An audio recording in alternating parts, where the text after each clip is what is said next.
Entering the Mayo Experience. Mayo Experience. Mayo Experience. Mayo Experience. Experience. Welcome to the Pat Mayo Experience, presented by DraftKings 2022 Intro to Fantasy Football 2022. Where are the guys going? Who are the top 20 picks? What's the consensus right now? And where are mistakes being made? If you want to run your full customizable projections for free, I would head to runthesims.com, type everything in. You just need an email address to go sign up, save your projections along the way, and make your own rankings and projections. Make it easy on yourself to get through all of that. Runthesims.com. If you missed out with me and Jake Seeley on the rookie running backs, the rookie wide receivers, you can just sub to Mayo Media Network or just hit the description. The links are down there. You can find them up on the Pat Mayo Experience audio podcast as well. Rookie by rookie, where they're going. Is that too high? Is that too low? What are the expectations on these players heading into the year? But we're going to swerve off Seeley today and go to the most accurate ranker in the world when it comes to fantasy football, at least for last season and many of the past few seasons, from FTN Daily, FTN Fantasy, and FTNBets.com. DJ, Jazzy, Jeff, Ratcliffe. I have so many people named Jeff on the show, Jeff. It's absolutely ridiculous. It's like I only know people named Jeff. But you're the only J Jeff. It's usually a G Jeff, which is because in my real life, I just know J Jeffs. But apparently on this show, it gravitates towards G Jeffs. So I guess we can call them G-offs and you can be Jeff.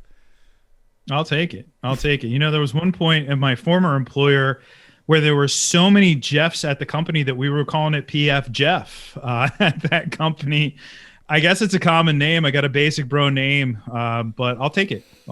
I like it. So we're going to be going through the DraftKings Best Ball ADPs right now, where early drafts are going. Do you like to draft this early? Because I hear a lot of people say it is a significant advantage for people who know what they're doing to get money down in these best ball drafts or even high stakes drafts for season long as early as possible, because you have the information. You've already run your projections. You know where you want to see people go, where values are hidden right now, which may not exist 2 months from now when everyone gets caught up to speed. Or do you think it's like, I'd like to see some injuries play out first here?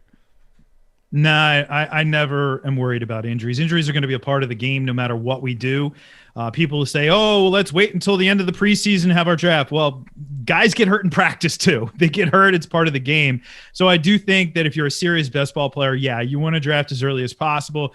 You want to get ahead of the curve on the rookies. You want to get Ken Walker, in the middle rounds as opposed to creeping up as he has been, guys like that. Also, though, if you're not somebody who plays best ball, you have more options than ever before, obviously, including DraftKings. And I think it's a great thing for practice, not a game, practice. Think about it. If you're in 3 home leagues and you've been in 3 home leagues for the last 10 years, you've done 30 drafts. You may have done mock drafts here or there where people come and show up and draft the first round and then bail, and then you're drafting against a computer. You may have mock draft simulators where you are drafting against a computer, but you're not drafting against real people. And as we know, people are unpredictable. People do things that you just can't simulate in a computer. Best ball will allow you to do that. You've done 30 drafts over the last 30 years. You could do 30 drafts between April and September.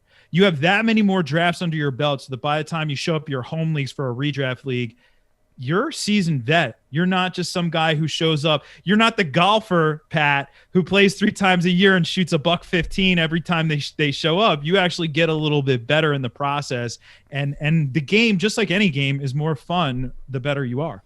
And right now, it won't take a ton of time. You can make it take a ton of time. You open the DraftKings app right now, go to the Best Ball lobby. There's a $3 tournament, 20 max that's up there right now. You, like Jeff said, you can use that as practice. You can make it quick on yourself. I just joined one, and we're ready to draft in about 2 minutes. So if you want to get some action down, get that practice in. I highly recommend it too, because you get to find those soft spots of the draft where everyone goes wide receiver. You're like, well, maybe there is a running back or a tight end. And can you structure your draft in different ways? Once you know, there's so many unknowns. And we talk about this, whether it's with daily fantasy sports, and it applies to both best ball and season long. We don't know what the outcomes are going to be for anyone. If we did, we wouldn't be doing this show. We would just be betting money and being billionaires. That's just as frank as I can tell you. We can have a good idea about projections, what may happen, but everything is a range of outcomes. And knowing what other people do, like ownership in DraftKings DFS contests, that is something that we have a much better idea on. That's why people talk about gaining leverage and ownership. And the same thing applies in best ball drafts. You can see what everyone is doing, what the consensus is doing, and you have a good idea of what your opponents are going to do going into the draft. Well, Jeff, you can manipulate the draft in a way and structure your team in a way that just varies a little bit from that, where you can just pick up the most value in each round just by being a little bit different. Yeah, 100%. Or going in with particular strategies that may be a bit contrarian. I always go back to 2016. It was a fascinating year just in fantasy football in general, but it was the year of zero RB, and it unfortunately was the year zero RB failed a lot of people, but I don't think that necessarily was a fault of the strategy whatsoever. It was kind of two things. It was DeAndre Hopkins and Allen Robinson having down years, and a lot of people having drafted both of those guys, and everybody doing it. If everybody does something, it's not a strategy, it's the status quo. So yeah, seeing what people are doing, you can establish the points where you can pivot away, not pivot away just for the sake of being crazy, but pivot away being strategic, using game strategy to your advantage, or game theory to your advantage. And yeah, absolutely. So studying the numbers, getting in there, drafting a bunch, it's going to help you out immeasurably. And draft strategy really differs from your season-long head-to-head leagues or auctions versus something like best ball, where in most best ball tournaments, you're taking on tens of thousands of people. So the strategy alters even more so that you do need to be a little off base if you want to rise to the very top and win those gigantic prize pools. Now, in season-long, you're competing against your 11 other friends, 9 other friends, 13 other friends. If you're real serious, you're 15 or 19 other pals getting into this. So obviously, you're not trying to beat 100,000 people. You're trying to beat 19 or 9, whatever it may be. But that doesn't mean that you should necessarily deviate from some of the same strategies, because only one person can win. I think that people forget about that a lot of the time. Like when you're a drafter and you go in, are you looking for the most median base projection team that there is? Because it does seem like every single year, leagues are won by the 2 or 3 outlier guys that just completely hit their 98th percentile projections. Like, oh yeah, I should have seen that coming. Now, the downside might be 0, but those sorts of players are the players that win fantasy championships. Well, a lot of people who play fantasy football, this is different than the DFS crowd. The DFS crowd, I think, understands what projections are. They're averages. They're averages of a wide set of potential outcomes. But a lot of casual fantasy players take them as gospel. Like, this is what he does. And the reality is that, 2 guys who may project very similarly, one of them could be like a classic Jarvis Landry type without a high ceiling, and the other one could have an enormous ceiling. I'm going after the enormous ceiling. And Pat, I often find, like, for season-long players, they think opposite. They think, okay, I'm going to draft the highest projected team, but probably pretty conservative. Then each week, I'm going to make these crazy aggressive swing for the fences, start sit decisions, when it should be the opposite. Swing for the fences in your draft, and then play it by the book in season. You're trying to score more points than your opponent, not have more upside than your opponent. You don't win for upside, you win for points. So, it's that mindset. But yeah, I agree 100%. I'm going to take those guys who have the high ceiling. I'm going to be as aggressive as possible, because those high ceilings, they may not always come to fruition, but when they do, you're absolutely dominating in the process. In terms of best ball on DraftKings, especially, stacking up a quarterback with 2 to 3 pass catchers, or even 2 quarterbacks with those like 2 single team stacks going forward, has become just a very popular strategy, an effective strategy. Do you think that can apply to season long, where we used to talk about like double points 10 years ago? It's like, oh, you have a quarterback and a receiver on the same thing. Obviously, in daily fantasy, that translates perfectly, because you want the most correlated lineup to achieve the highest upside possible. If one person's scoring points on your team, well, it'd be great if 2 guys were scoring points on your team for the same outcome possible. You're all working towards the same goal. Do you think that's a viable strategy for season-long fantasy football? That, yeah, you might bomb some weeks, but if you're just playing wins and losses week to week, if you can get get a piece of one of the top 3 offenses and really have the quarterback, 2 receivers, a receiver, and a tight end, and you just roll them out every week, could you just dominate your league, have the best team, yet be like 9-5 during the year, and just hopefully during the playoffs, that team scores a lot of points? Yeah, well, if that team's the Cincinnati Bengals last year, then yeah, it would have worked well. I don't think it's a viable strategy for some teams, some NFL teams, that is. Buffalo, Kansas City, some of it's just not doable because my strategy in season-long drafting is different than in best ball. I'm not going to touch Patrick Mahomes. I'm not going to touch Josh Allen. I'm not going to touch Justin Herbert. And before you go and unfollow me on Twitter because I'm an idiot, I can make up so much more ground in a 1-quarterback league by drafting later. You're going to get Derek Carr for a cheap price this year, and you can pair him up with a high upside guy later on like Trey Lance and not have to pay a 2nd-round price you're going to have to pay for Josh Allen, a 3rd-round price that you're going to have to pay for Mahomes and maybe for Herbert, a 4th-round price that you're going to have to pay for Kyler Murray and maybe Joe Burrow. It just doesn't make sense. The math doesn't add up there. However, in best ball, Pat, I have to get exposure to every one of those quarterbacks really to give myself the best possible potential of hopefully taking down a big prize, but if not, even taking down smaller prizes in the process. So the exposure becomes a really important thing, where for a lot of folks in redraft leagues, like I said, what are you in 2, 3, 4 home leagues? You're not in many more than that. So exposure really doesn't ultimately matter as much there. Maybe a tiny bit if you're in 4, but even then, it's not something I really pay attention to. But you have to be meticulous with that if you're going to be in 50 best balls, 100 best balls over the course of the year. Well, speaking of the late round QB, shout out JJ for that. Everyone should go check out. He has a guide out right now. So go follow Late Round QB on, or actually, is it Late Round QB or is it JJ Zacharyson on Twitter? Either way, you can find him. You probably already follow. Nobody can spell Zacharyson, so it's at Late Round Quarterback. That's right. Yes, that's right. That applied to old Twitter. I remember talking to Paul about this when he first started, that he had Shaughnessy in his Twitter handle. I was like, you probably don't want to do that because it was eating up characters to begin with, and no one knows how you spell that. That's going to be real difficult for people to both find you and tweet at you at the same time. Twitter, I feel like, has rectified a lot of those problems over the course of the past, decade or so when it comes to user experience and discoverability in that fact. When you look at baseline projections, I'm looking at the Run the Sims baseline projections right now. It does have Josh Allen quarterback-wise, way ahead of the pack, 415 points to Patrick Mahomes, who's in second at 380 points. That's a pretty substantial gap if everything like that plays out. Now, we know that's not going to exactly play out that way. The guy that we have projected 23rd will probably end up like 3rd because there's always those weird outliers that come through. But on a points per game basis, that does feel rather significant. But then you have this, like you mentioned, this whole tier of guys, like 2 or even 3 through 13 that are really like 2 or 3 points per game difference, if that. And the ADPs do not reflect that whatsoever. Yeah, it's an age-old story. The argument that you used to get from a lot of folks is, well, quarterbacks score the most points. And it's like, yes, but they all score the most points. That's the difference between quarterback and, say, tight end, where you're starting 1 in most leagues. I know there's super flex leagues out there, obviously, and there's crazy leagues that start 2 tight ends, which, oh man, good luck there.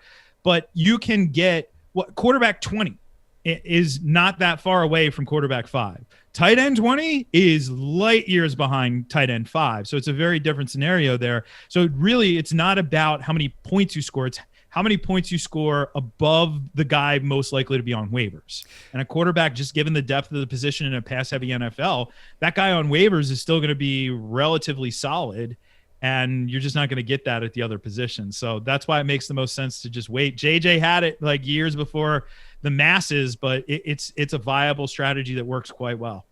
And it's one of the easiest positions to replace throughout the course of the season. I think that's the other part that gets overlooked with all of that if your quarterback goes down, there's, especially in a 1 quarterback league with 12 people, most people aren't carrying backup QBs at this point. A few of the people in your league will. Some will carry 4 QBs because that's what people do from time to time. Not a sensible idea of roster construction, but some people are lazy, and that's what they want to do. They want to have myriad choices throughout the course of the season on a week-to-week basis. But most of the time, listen, Tua in a spot start can be good. Anyone in the spot start could be good in the right matchup. I mean, Tua could be better than that this year if everything works out the right way. I mean, he's got Obviously, the viable chemistry with Jalen Waddle that goes back to their college days. And then coming into the league, who was Jalen Waddle comp to? Tyreek Hill. I mean, you had that like annually, there's an Alabama guy comp to Tyreek Hill. So instead of getting these guys who comp to him, just get the archetype himself, the guy who you can put the ball in his hands and then he turns into a punt returner.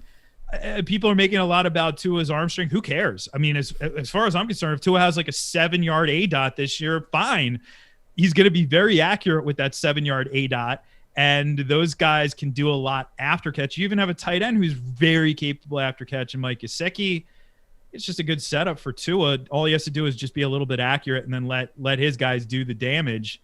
And I think they're going to do that. So yeah, Tua's very draftable this year in one quarterback leagues. He's going to be a late round guy, but very, very draftable. And here's another example. You could pick him up late round, see what happens. If it doesn't work, every year there are Jalen Hurts types from 2 years ago emerging out of the woodwork at the end of the season. Every year there are guys who are surprises. Heck, Justin Herbert 2 years ago wasn't drafted in most one quarterback leagues and then shows up and was an absolute monster in his rookie season. Surprise, but you jump on it at the right time, you capitalize, and then you're off to the races, and you did not have to spend your second round, your third round, your fourth round pick on the position.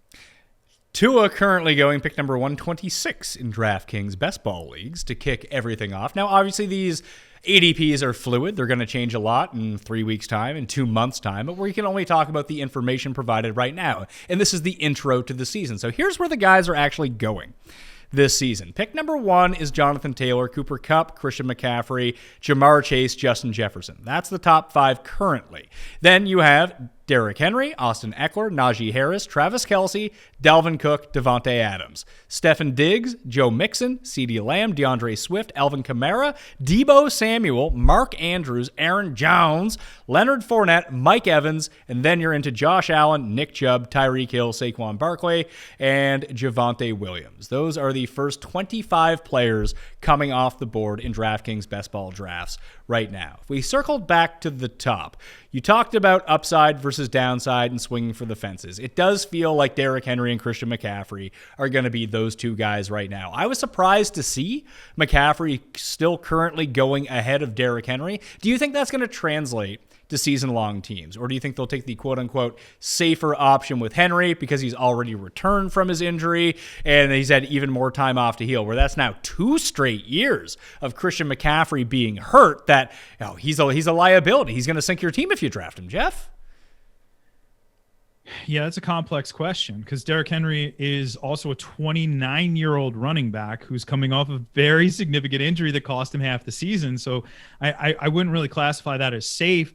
I do think there's going to be a lot of never going to do that again. That person, we all have that guy in our fantasy, not going to draft him again. That guy with Christian McCaffrey, which fine. If you're not going to draft him again, just let him keep falling down the board to me. But McCaffrey's he's really tricky because unlike Saquon Barkley banged up, gets on the field, not always the best. Christian McCaffrey, every time he stepped foot on a football field, even in the wave of all of these injuries, has been phenomenal.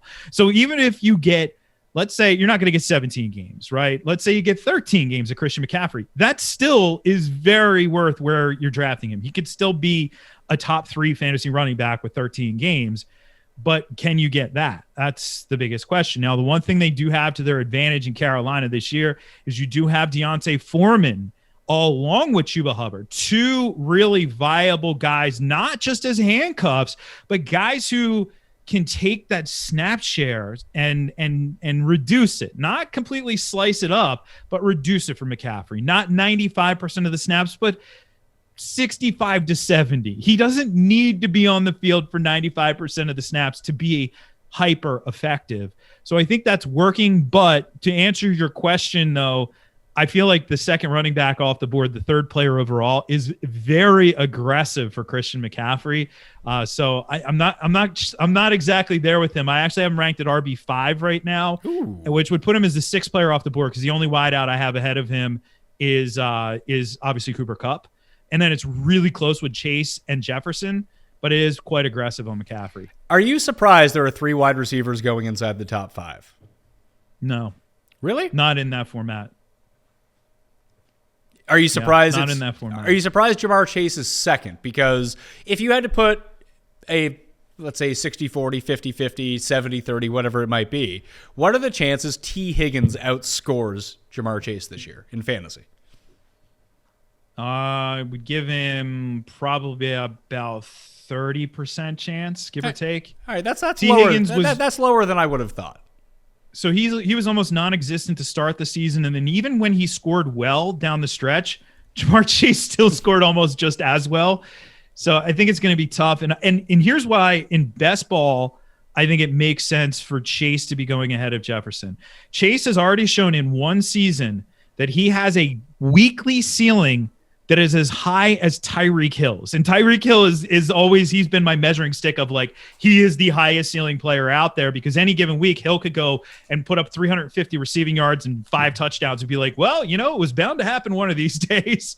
So Chase he has that. He showed it at the end of the regular season last year, whereas Jefferson gives you a much higher floor. Like, I kind of dig Jefferson almost a little bit more redraft wise. I have him actually 2 and Chase at 3 among wide receivers for redraft, but I'm not going to argue against this for best ball. So if with Kupp, Chase, and Jefferson all at the top, are those 3 a clear cut above every other one of the receivers?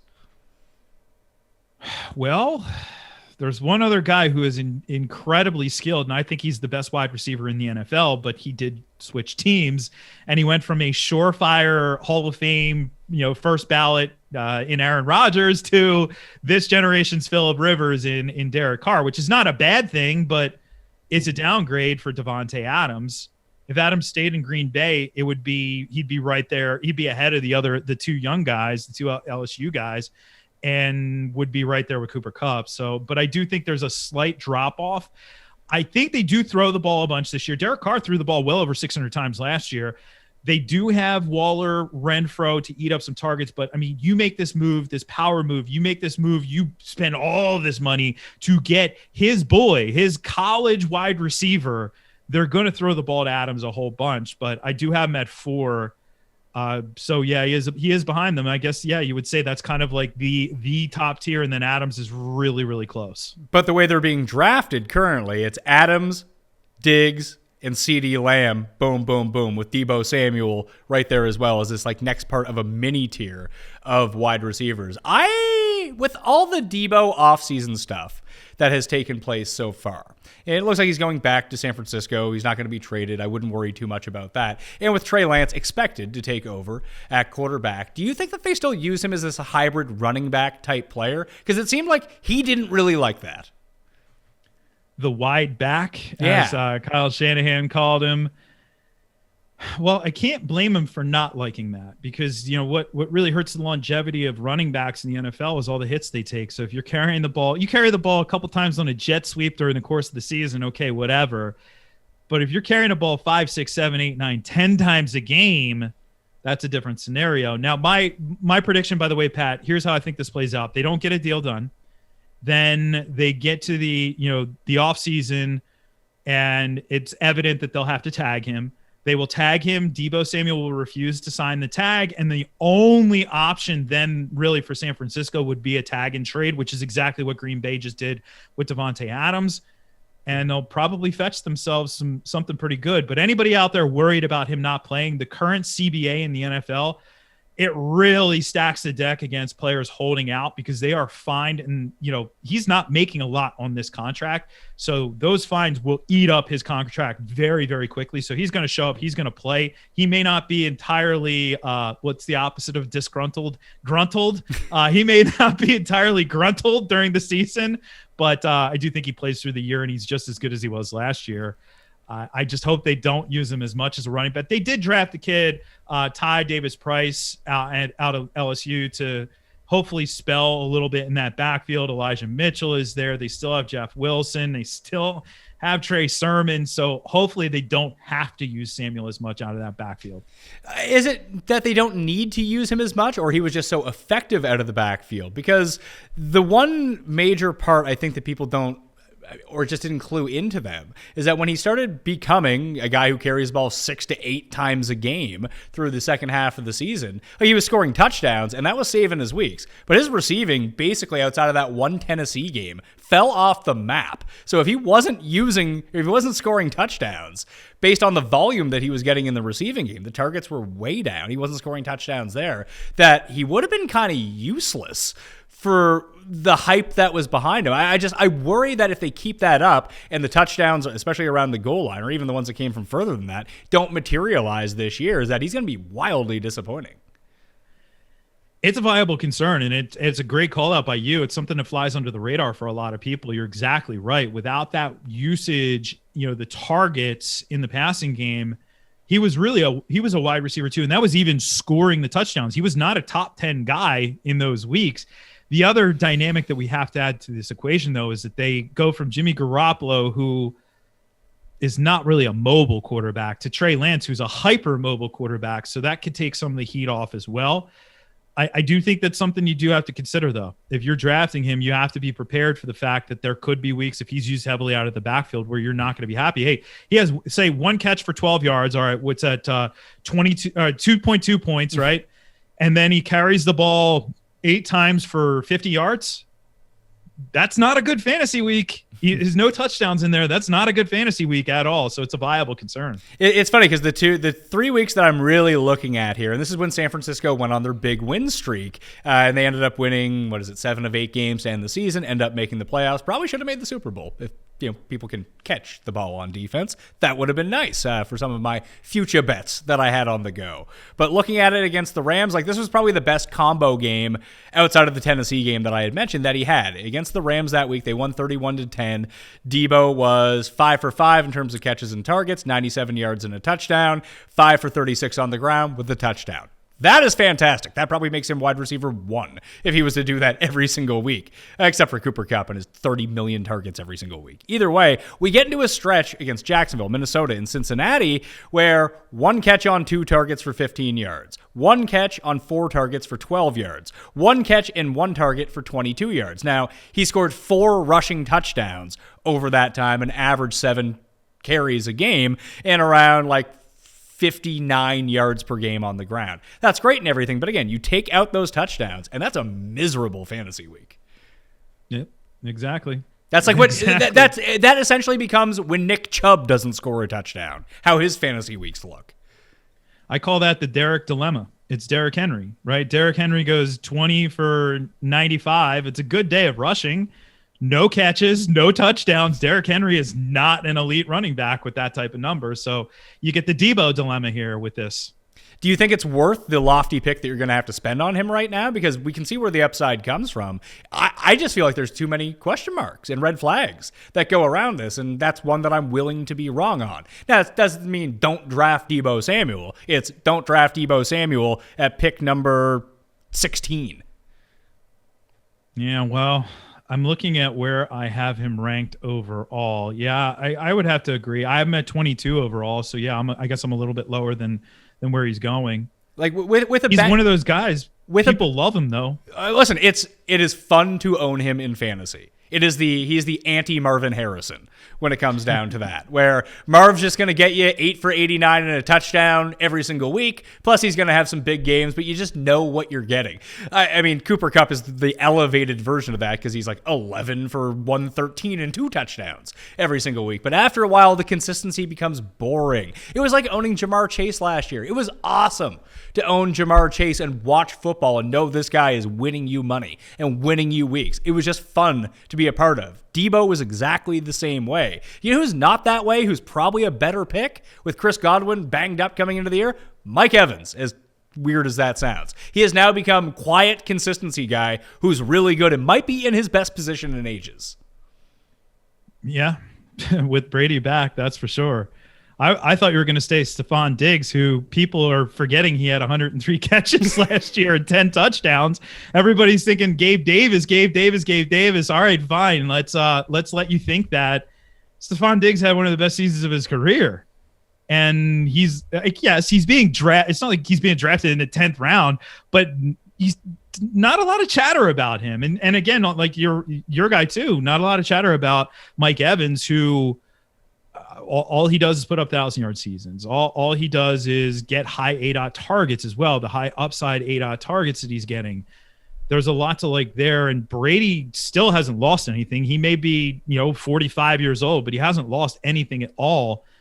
And another year with him in that system, I like Evans a lot as well. I can't disagree with you there. Normally, we talk about the dead zone for running backs, where you get to like basically the middle of the third round for the ninth round. Maybe you'll find a gem or two, but most of them are washed up running backs who you don't really want. But everyone knows that now.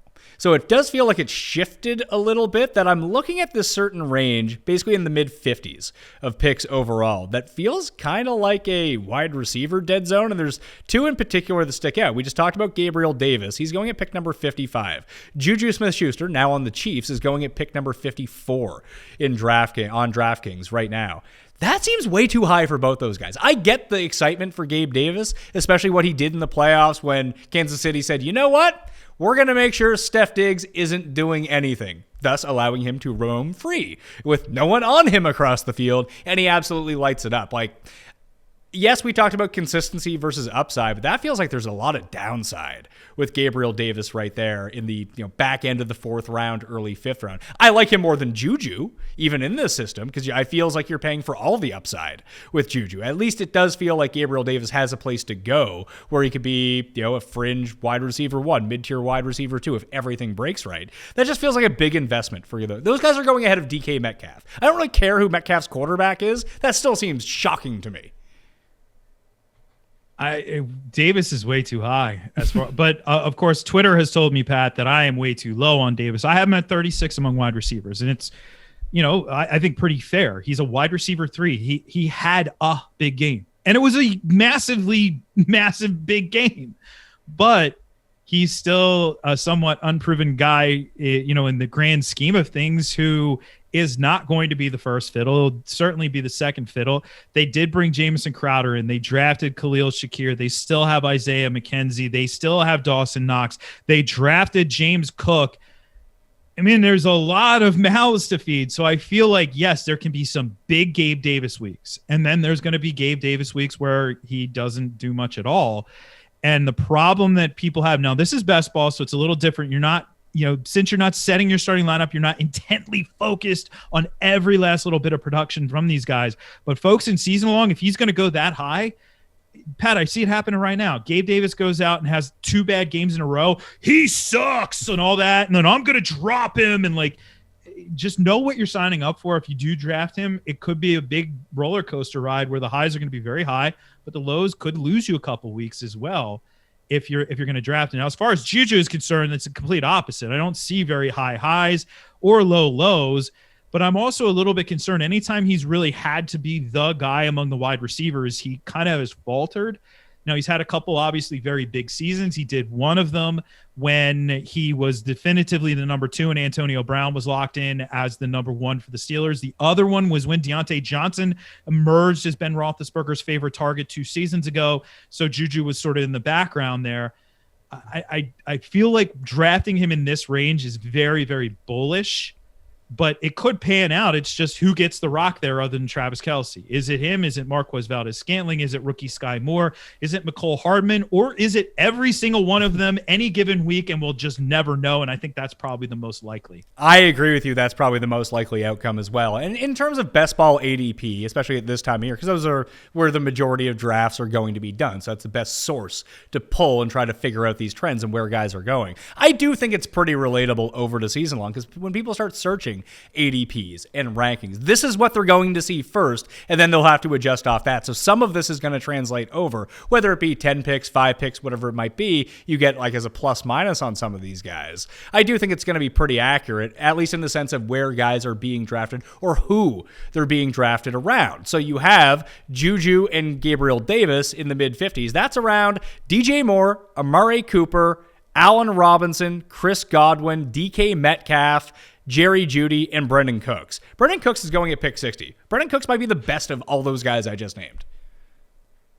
No respect, man. Is he the Rodney Dangerfield of this group? What's going on there? All he did last year is go out and have his most consistent, that was always the knock on him, most consistent fantasy season, and he did it with Tyrod Taylor and Davis Mills as his quarterback. And he did it largely because there was nobody else to throw the ball to. And it's not that there's nobody else now. Like Nico Collins hopefully takes a step forward. And I think John Mechie is a really intriguing young player, but he's also coming off a major injury and may not be ready for the start of the season. So there's still pretty much nobody to throw the football to, and not much has changed. The team made sure they re-upped on Brandon Cooks as well. I like guys like that, though. You mentioned Allen Robinson. Allen Robinson 2 years ago was a guy like that. Nobody wanted him. And you could draft him as a 30th wide receiver off the board, and he ended up finishing as a top 10 fantasy receiver that year. So why not? Like, if everybody else is fearful, be greedy with those types of players. And Brandon Cooks is a prime example. I think that our Run the Sims projections are low on the market share of targets for Brennan Cooks right now. 24% is what he is in. I think that there is a world where he sees 30+% of this team's targets. That's a big number. It is, but you listen to the guys that you just rattled off: Nico Collins, John Mechie, Alanis Dorsett, Chris Conley, Deshaun Hamilton, Brevin Jordan, and Pharaoh Brown at tight end. Like, well, if I was Davis Mills, I know who I would throw to. Yeah, no doubt about it. And what I really liked about Cooks last year, as I said, is he strung it all together. Like, he was notorious in fantasy for being the guy who would go out, have a 2-touchdown, 150-yard game, and then the next week literally could have 0 points, like no catches. He's done it. It's happened, but he didn't do that last year. So yeah, I agree. I'm 30%. That's a massive target share, but you know, maybe I'll split the difference on you. I could see 27%. I could certainly, and that's still enormous.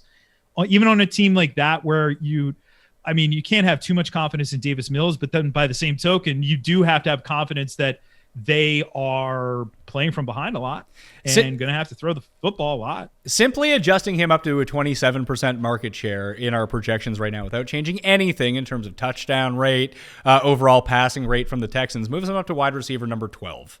So a low-end wide receiver 1. He was at 17 before we made that adjustment. And I'm still looking at projections by our positions and looking at the overall target share this year. Like, that would bump him up to 4th in overall targets. I think that makes sense. Like, one of the best calls I ever had, and I have so few that I always have to bring it up, was splurging on Mike Evans that first year when it was just him. I think Keaton McCardell was just gone. Like, who else are they going to throw to? And it was his first, like, big season. And it's almost shaping up like Mike Evans' resurgence 2.0 with the way that things are shaping up in Tampa Bay now, depending on how you feel about Gronk or Russell Gage or the return of Chris Godwin in that circumstance. But those guys could just be target factories, like somewhere between 135 and 155 targets. Doesn't seem out of the realm of possibility to me. And I think it's a great call out because, you know, a lot of times fantasy players will really fall for a guy, but he's in a situation where he's not going to eat. Like, and I think of Albert O, the tight end for the Broncos right now, as one of those guys. You just mentioned Jerry Jeudy. Okay, Jerry Jeudy is there. Cortland Sutton's there. Tim Patrick, who is a very good number 3, is there. KJ Hamler is there 4 if he's healthy, is there. You have 2 running backs out of the backfield who can catch the football. There is one football. There's just not enough meat on the bone, as opposed to the Brandon Cooks is like the exact opposite scenario. Man, there's so much meat on the bone, and yeah, there's one football, but it's only going to him. And you know, I don't know what's going to happen with Godwin ultimately here. I don't know what's going to happen with Gronk. I mean, he's not under contract, and he may not come back. And if he doesn't come back, then that's even more targets that'll funnel that way because they're not going to go to Cameron Brate or Cade Otton. By the way, Bucks fans have been telling me, like, Cade Otton, they drafted him to replace Gronk. My comp was Cameron Brate for Cade Otton, so I don't think that he's there to replace Gronk long term. I think it's Brate long term. But regardless, yeah, I think that's a great thing to look for on these depth charts. Who's there? What's the pathway to high volume? And then, Pat, you just did the like uber easy exercise. All right, let's just increase. Let's say he gets closer to his ceiling. It's maybe not 30%, but 27%. And then boom, your ROI on where you're drafting Brandon Cooks right now is through the roof. That's taking advantage of value. The other target monster type guys that I'm surprised at where they're going, I'm going to actually look him up right now just to make sure that I'm not crazy on this. And when I thought I saw his ADP earlier, of why, yeah, it's ADP number 42. Deontay Johnson really sticks out as that guy as well in Pittsburgh. He was already that guy. And look, I know Ben's a Hall of Famer. He won 2 Super Bowls. He's passed for millions of yards throughout the course of his career. Anything is an upgrade from Ben of last year. Anything. I don't care if it's Trubisky. I don't care who they end up starting week 1. But it's got to be a better situation for him. I don't think it's Trubisky.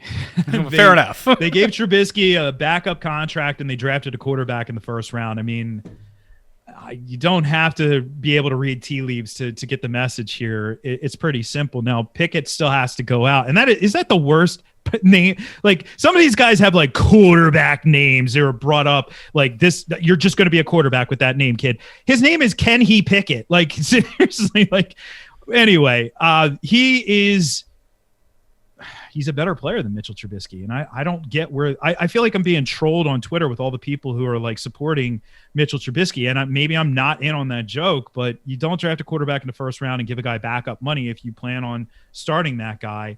It's very likely going to be Pickett. And you mentioned Deontay Johnson. Well, they did also, I mean, they brought in Pickens, the kid from Georgia, Pickens. Pickett to Pickens. I mean, that makes a lot of logical sense. But I'm not sweating. Like, he can have Chase Claypool's target share. Like Johnson, fire mouth, they're going to be fine. But Johnson's just going to be soaking all this up. Like, we only have him at a 23% target share right now, which is lower really than where he's been over the past couple seasons. He's right around that range. That's still a bit on the low side. And then looking at overall targets, that puts him inside the top 12 overall.